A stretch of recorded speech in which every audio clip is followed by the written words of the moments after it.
Gospel according to Luke chapter 24 verse 13 to 35. That same day, two of them were going to Emmaus, a village about 11 kilometers from Jerusalem, and they talked about what had happened. While they were talking and discussing these things, Jesus came up and walked with them, but their eyes were kept from recognizing him. He asked, "What is this you are talking about as you walk along?" The two stood still, looking sad. Then one of them, named Cleophas, answered, "Why, it seems you are the only visitor to Jerusalem who does not know what has happened there these past few days." And he asked, "What happened?"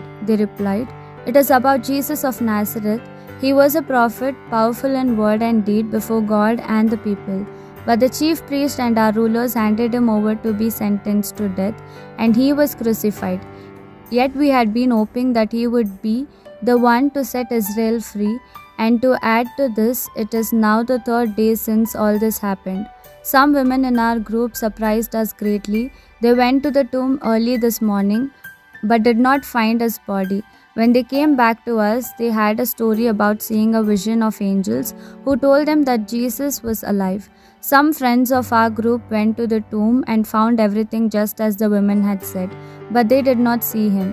He said to them, "How dull you are, and how slow of understanding. You fail to believe the message of the prophets. Was it not necessary that the Christ should suffer all this and then enter into his glory?" Then, starting with Moses and going through all the prophets, he explained to them everything in scripture concerning himself.